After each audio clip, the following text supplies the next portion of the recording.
Ken Calvert, Congressman extraordinaire from the Inland Empire of California. And I got to tell people, Ken is quite literally the most important member of Congress from California. We have 52 members in the House, 2 senators. Ken is the senior member on Appropriations from California, as chair of the Defense Subcommittee on the Appropriations Committee. So he actually matters more than all the other members of the House and the Senate. So, Congressman Calvert, welcome. You can agree with me later about the Guardians, but tell me right now, what is the shutdown, this Schumer shutdown, doing to the Golden State? Well, it's not good. It's these shutdowns never work. We've done them and it didn't work, and now the Democrats have walked into this, and they got themselves in a box. It's going to put a lot of military personnel here in California in a position of anxiety. They don't know if they're going to get paid next week or not. They got enough problems already with not having to deal with this. And so hopefully we can get this resolved here soon. Some cooler heads will come in and vote to get this clean CR passed, and we'll try to work out our appropriation bills in regular order. Now, I have talked to Leader Thune of the Senate, Senator Daines, Secretary Burgum today, and I brought you. I asked you to come in so we get a member of the House. You guys did your job. You passed the continuing resolution to keep the government open. But I see all these House Democrats out there thumping their chest. They're scaring Chuck Schumer. Is there anything you can do to get them to stop scaring Chuck Schumer? I think Chuck was born scared. He's got himself in the situation. He's, I think, scared of AOC, scared of whatever, some primary. But that's making America suffer for his problem. I think it's going to take some moderate Democrats in the Senate to say we've had enough and to get the necessary votes probably on Monday to reopen this government. I don't see it happening on Friday, but maybe. But now, Congressman, where are we in regular order on the defense approach? That's your business. That's your job. You're the chairman of the subcommittee. Are we close to getting that done so we can get that to the Senate one way or the other? Right.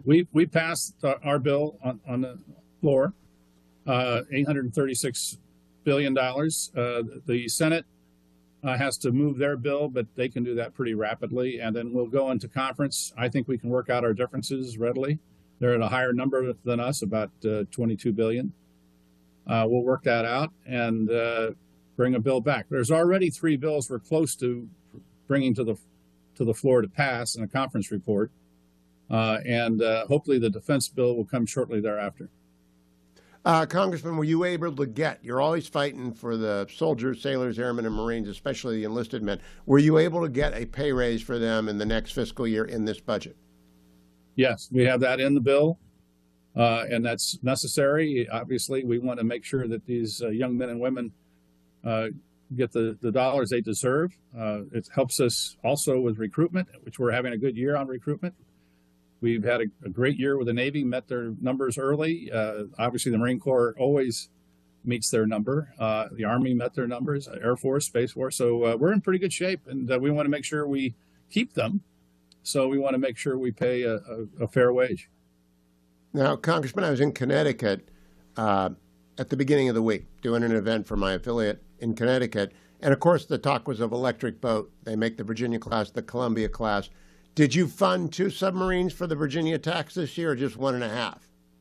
We fund a Columbia submarine, and we fund the Virginia 2 Virginia class submarines. The problem we're having is electric boat meeting their schedules. They're having a problem with the workforce. We've put some money in the bill to augment compensation for the workforce. Obviously, inflation is hitting them also, but we need to get these. We need to get these ships. We also have money in for some destroyers and some other ships of the line.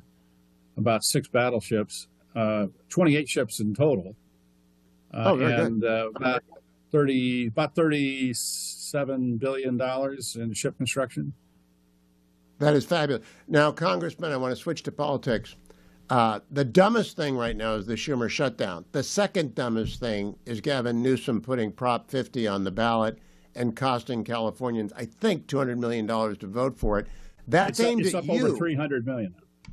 Oh my God. And it's aimed at you. You're the guy who actually can do the most for California, but they want to retire you by changing the maps via an unconstitutional amendment. Do you think it'll pass if it gets there? I know there are lawsuits challenging whether or not it's constitutional to even bring it. What do you think? I think people, once they understand this, they're going to vote no. And we're doing well, I think, in explaining this to the voters. Charlie Munger is certainly spending a lot of money. We're going to be spending a lot of money. Kevin McCarthy's heading up that effort. And once I think voters understand this, they're going to vote no. It's a lot easier to vote no on something than yes. And I think we're making the right message. It's ironic. Gavin asked me to help in various aspects here with the Olympics coming up and the fires in LA and all the rest of it. And then he's trying to take me out. And I guess he thinks it's nothing personal, but yeah, it is. Wow. I know what Chuck Schumer is doing and why he's doing it. It's because of AOC. I know what Gavin Newsom is doing, and it's the same reason, AOC. He wants to be their nominee in 2028. She may want to be their nominee in 2028. But I haven't seen polling on Prop 50 yet. Is it close? Is the no vote, which people have to vote no on it. They have to vote no. Right. It started out at 60 yes. We got it down now to about less than 50, and it's going down. So we believe that we got our message out. We raised the money to get this done. We will succeed and have this defeated. It's all vote by mail. All the ballots are going out. They'll be there by October 6th. The election has to be completed by November 4th, but California, we probably won't know for a month. It'll be Christmas. Yeah, Christmas. You may be right. So we're vote by mail. What can go wrong? But that's what it is in California. But I believe we can defeat this and save California. It would be very harmful to the state. It'd be harmful to the country, and certainly harmful, I think, to the Republican Party. But I think everybody here in California, whether you're Republican, Democrat, decline to state, this is bad. I was a voter in California when we passed the initiative establishing the constitutional amendment to have an independent redistricting commission.